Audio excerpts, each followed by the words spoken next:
हाँ जी, hello my dear student, welcome back to E pharmacy study. So my dear student, आज अपन देखेंगे कुछ फार्मा पार्ट के आरआरबी 28 अप्रैल को जो एग्ज़ाम हेल्ड किया गया था, 28 अप्रैल थर्ड शिफ्ट 2025 का solution with question with solution. ठीक है, तो लेट्स डिस्कस। देखते हैं अपन। Boxer fracture is the fracture of, तो क्या होगा इसका आंसर? मेटाकार्पल। इसका आंसर मेटाकार्पल क्यों है? देखिए, अपनी लिटिल फिंगर होती है, तो अपन जब गुस्से में आए और अपन किसको मारते हैं तो वहाँ पे एक हड्डी निकलती है, उसको बॉक्सर्स फ्रैक्चर बोलते हैं। इसलिए मेटाकार्पल, और मेटाकार्पल कहाँ होती है? अपने लिटिल फिंगर में होती है। तो जो लिटिल फिंगर की हड्डी होती है उसको बॉक्सर फ्रैक्चर बोलते हैं। फिर which is an example of dentifrices. Dentifrices क्या होता है? टूथपेस्ट होता है, ये तो आपको भी पता है, जो कि दांतों की सफाई करता है, जैसे पेस्ट या पाउडर फॉर्म में होता है। According to Huckel's rule, aromatic compound content क्या करता है? ये 4n+2 पाई इलेक्ट्रॉन कंटेंट करता है। यहाँ पे आपको एक चीज़ मैं बताना चाहूँगी कि जो भी अपना होता है 4n+2 पाई इलेक्ट्रॉन होते हैं, ये कभी भी जो भी इलेक्ट्रॉन कोई भी प्लानर या साइक्लिक कंपाउंड एरोमेटिक तभी होते हैं जब उसमें 4n+2 पाई होता है। तो ये आपको याद रहना चाहिए। फिर an inert electrode is use in electrochemical cell when the electrode must conduct electron without reacting. उसको जो भी रहता है, द इलेक्ट्रॉन मस्ट कंडक्ट, मतलब मस्ट कंडक्ट इलेक्ट्रॉन होता है विदाउट रिएक्टिंग। तो ऐसे दो है जो भी आपके इलेक्ट्रॉन्स है। तो पहला तो उसका नाम है शायद से प्लेटिनियम, हाँ प्लेटिनियम ही है, जो मतलब होता है, मतलब जो रिएक्ट नहीं होता है बट ट्रांसफ़र होने के लिए। और दूसरा है ग्राफाइट। यस, ये दो आपको नाम याद रहने चाहिए। मतलब वो रिएक्ट नहीं होता है बट वो ट्रांसफ़र करने का मतलब रास्ता बताता है। तो ऐसे दो अपने इलेक्ट्रॉन होते हैं विदाउट रिएक्टिंग वाले, तो ये भी आपको पूछा जा सकता है। फिर है which of the following is a parental anticoagulant. तो इसका आंसर है लो मॉलिक्यूलर वेट है पैरेंट। ये सीधा सीधा आपके क्लासिफिकेशन से क्वेश्चन आया। Which of the following membrane is refer as the largest capsule. देखिए, 5 वाला आपको स्मॉल आता है और 000 वाला आपका लार्जेस्ट आता है, तो ये आपको याद रहना चाहिए। ठीक है, मैं आपको बता रही हूँ, अगर फिजिशियन भी पेपर निकाले, लाइक डॉक्टर भी आपका पेपर निकाले, लाइक आपका फार्मासिस्ट भी निकाले, या कोई आपका पीएम भी पेपर निकाले, जो सिलेबस में फार्मा का रहेगा वही क्वेश्चन आएंगे। हाँ, नॉन फार्मा का मैं गारंटी नहीं लेती हूँ, नॉन फार्मा के क्वेश्चन वो कुछ भी डालते, क्योंकि मे बी उनको कुछ भी मतलब नॉलेज, या फिर वो जो पेपर निकाल रहा है उनको सिलेबस पता ही नहीं होता है। फार्मा का तो होता है बट नॉन फार्मा का नहीं पता होता है, तो वो किधर भी कैसे भी क्वेश्चन बनाते हैं, तो वहाँ पे आप डगमगाए जाते हो। तो वो भी ठीक है, वो भी अपन अच्छे से करेंगे, बट फार्मा के क्वेश्चन जो सिलेबस दिया है लाइक सेंट्रल एग्ज़ाम में, तो वो सिलेबस से ही क्वेश्चन उठ के आते हैं। फिर the term precipitant drug refers to, obviously precipitant क्या होता है? ये जो ड्रग इंटरेक्शन, जो भी ड्रग कॉजिंग इंटरेक्शन करता है, ये तो बहुत ही ईजी टर्म में आया आपको। फिर which of the following method is not use an enzyme immobilisation. तो कॉम्प्लेक्शन, इसका आंसर होता है कॉम्प्लेक्शन नहीं होता है। ठीक है, ये मेथड नहीं यूज़ होती है एंजाइम में। तो इसमें क्या होता है? कोवैलेंट अटैचमेंट भी होती है, फिजिकल एंट्रापमेंट भी होता है, non covalent adsorption and deposition भी होता है। Leprosy can be classify into, कितने क्लास में होता है अपना लेप्रोसी? इसका आंसर आपको पता है क्या? तो देखिए, इसका आंसर 5 है।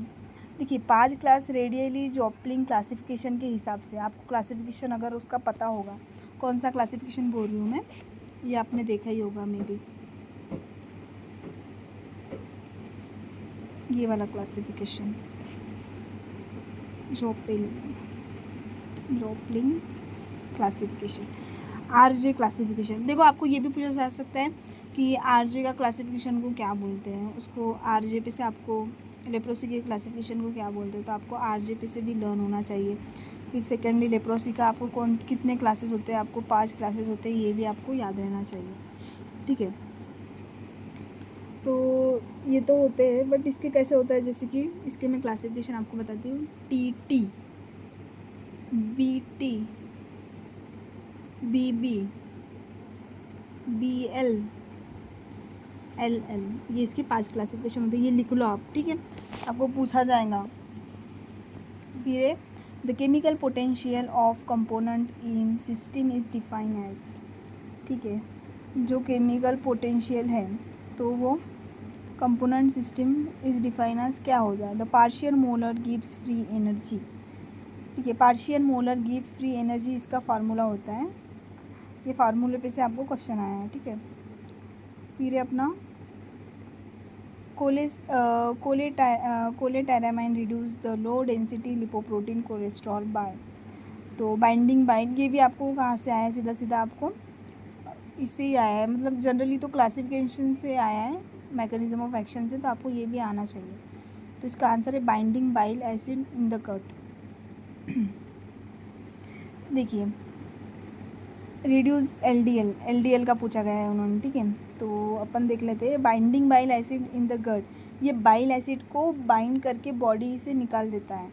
जनरली ये अपने जो भी बाइंडिंग बाइल एसिड रहते हैं ये अपने बाइल एसिड को बाइंड करते हैं, बॉडी से निकाल देता है, जिससे लीवर को और बाइल बनाने के लिए एलडीएल कोलेस्ट्रॉल यूज़ करना पड़ता है।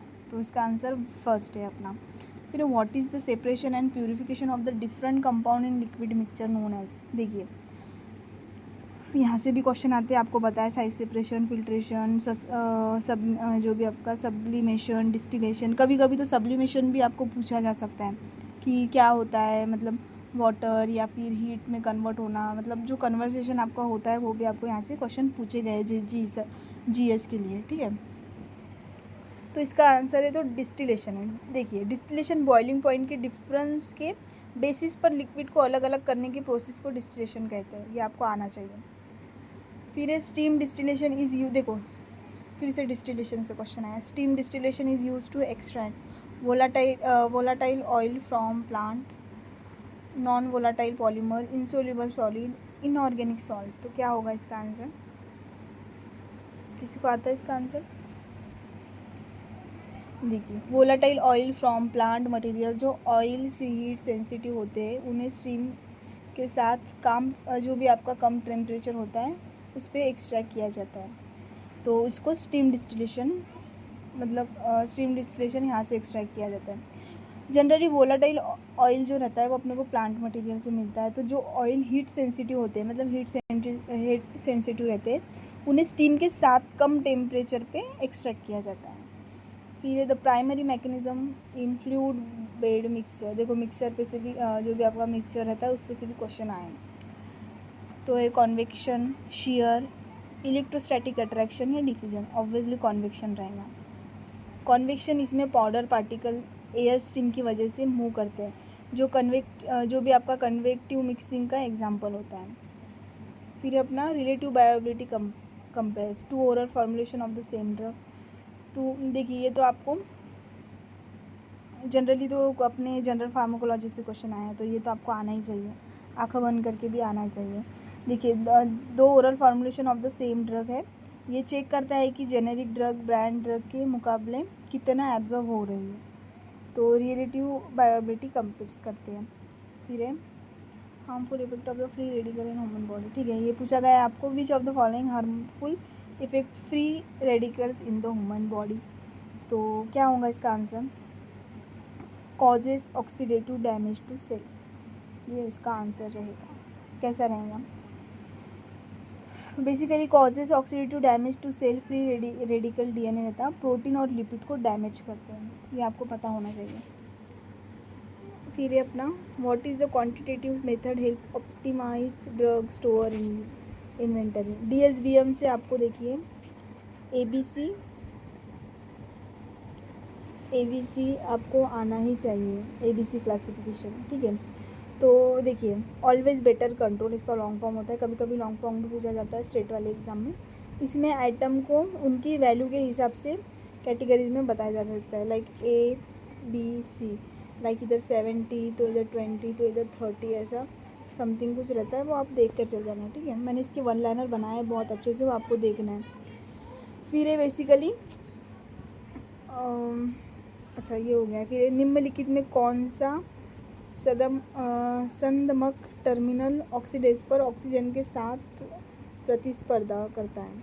तो इसका आंसर क्या है, देखिए इसका आंसर है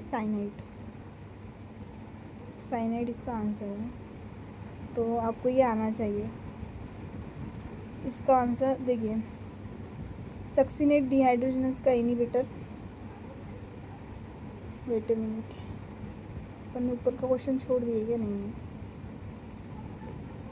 इसका आंसर है साइनेड। हाँ, फिर है 51, फिर है 7.045 को डैश के रूप में पूर्णांकित किया जा सकता है। इसका आंसर है 7.05। फिर है HMG CoA reductase inhibitor are also known as statin. जो भी आपके पीछे स्टैटिन आएंगे उसको HMG कोए रिडक्टेज इनहिबिटर बोला जाता है। ये आपको आना चाहिए। तो देखिए 51 का अपन थोड़ा देख लेते हैं। वेट अ मिनट, वैल्यू आपको दी गई है 7.045। तो अगर 7.045 अगर 5 के पहले वाला डिजिट ऑड है, 5 के पहले वाला डिजिट ऑड है, तो राउंड अप करते हैं, तो इसका आंसर होगा आपका 7.045। इसका आंसर ये होगा। फिर है HMG कोए, वो तो मैंने आपको बता दिया है, जैसे कि रोजुवास्टैटिन, एटोरवास्टैटिन, सिमावास्टिन वगैरह की कैटेगरी में आते हैं। फिर है role of P glycoprotein is drug absorption. इसका आंसर है मीडिएट इफ्लक्स। अब इसका आंसर मीडिएट इफ्लक्स होता है, ये भी आपको आना चाहिए। देखिए मीडिएट इफ्लक्स क्या है? ये एक पंप की तरह काम करता है, आपको भी पता है, जो ड्रग के सेल को बाहर निकाल देता है, जिससे एब्जॉर्प्शन कम हो जाता है। फिर है आपका आंसर 55 देख लेते हैं।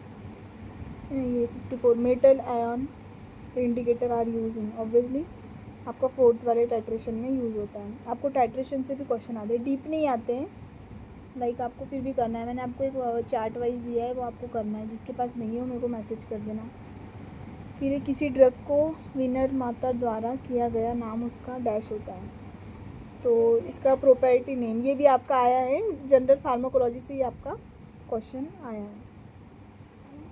देन है फिर आपका what is the purpose of the annealing step in polymerase chain reaction, तो to bind primers to template DNA।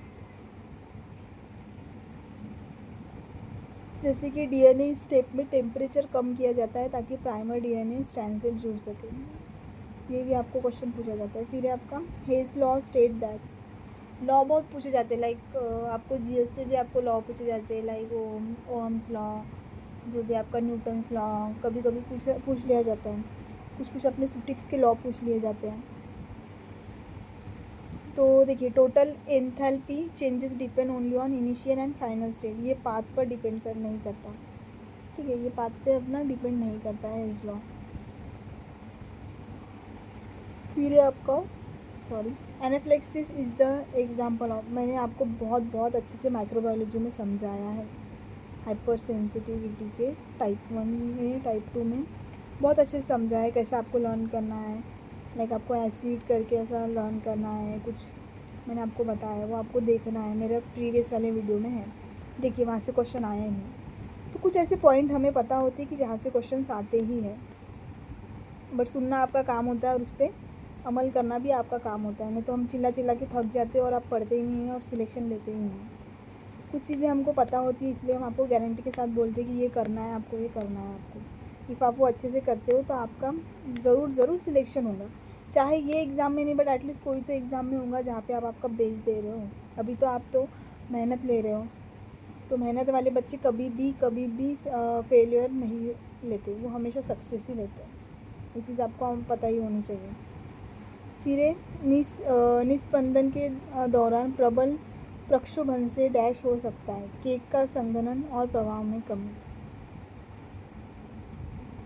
इसका आंसर होता है, ठीक है। फिर 60 का क्या है? The thin partition between left and right artery is known as HAP से क्वेश्चन आया है। HAP से भी क्वेश्चन आते हैं, ये आपको पता होना चाहिए।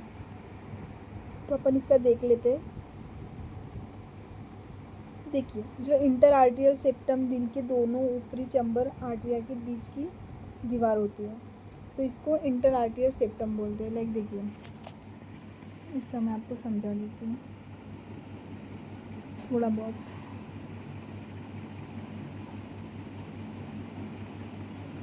देखिए ये आपका लेफ़्ट, ये आपका राइट। ओके, तो ये लेफ़्ट राइट अपने देख लिया है।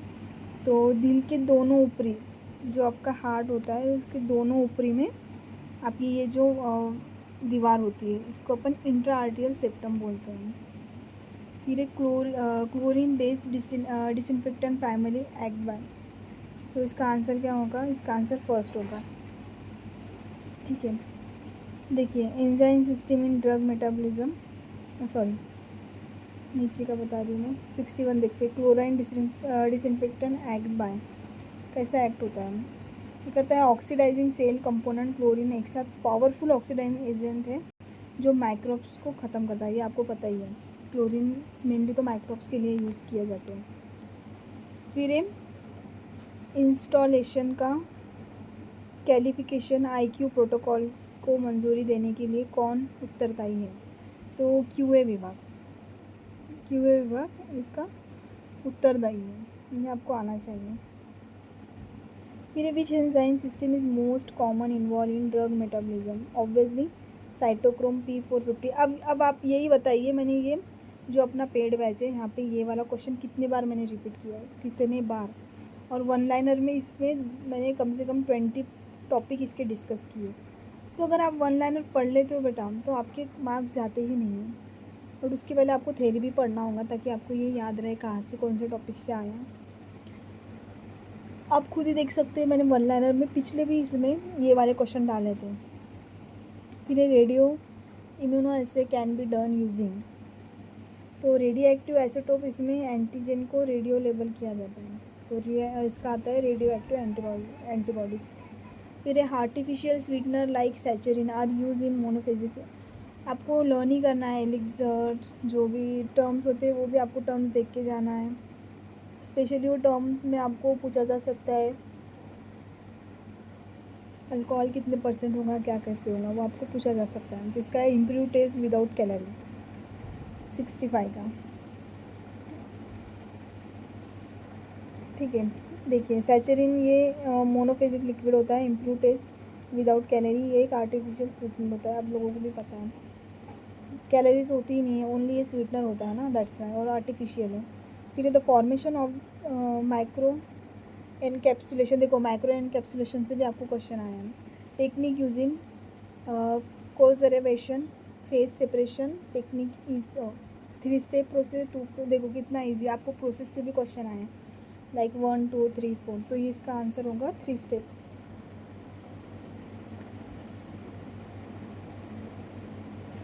सिक्सटी सेवन का मतलब which of the following is an example of azole fluconazole. ये आपको आना ही चाहिए। तो आपको सीधा सीधा क्लासिफिकेशन से क्वेश्चन पूछे गए हैं। ठीक है, किसी भी आपको इसके नाम के पीछे अगर अजोल लगता है तो ये इसका क्लास बन जाता है, ये आपको भी पता है, बट कुछ एक्सेप्शन भी आता है।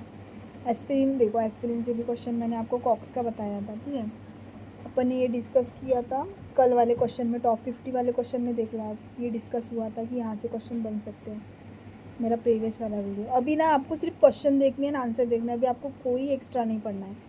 तो ये तो आपका कॉक्स वाला रहता है। इन वो भी रिवर्सिबली या इरिवर्सिबली, तो ये इरिवर्सिबली इनहिबिट करता है कॉक्स को।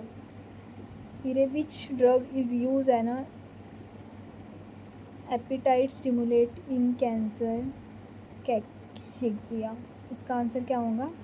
मैगेस्ट्रॉल एसिटेट। बहुत बार एम्स में भी एम्स में DSSS में ये क्वेश्चन आकर गया है। ठीक है, तो ये आपको आना चाहिए। देखिए मेगेस्ट्रॉल एसिटेट ये एक प्रोजेस्टेरॉन डेरिवेटिव है जो भूख बढ़ाने में मदद करते हैं, आपको पता ही होना चाहिए। ये भूख बढ़ाने में आपका हेल्प करता है इन जो भी कैंसर वाले पेशेंट्स होते हैं।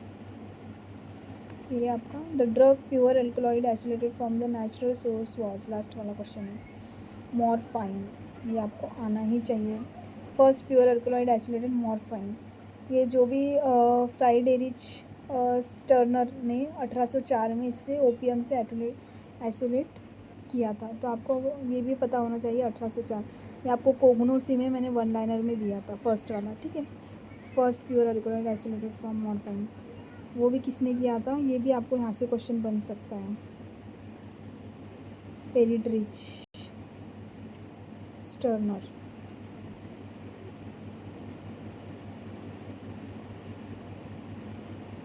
यहाँ से आपको क्वेश्चन पूछा जा सकता है।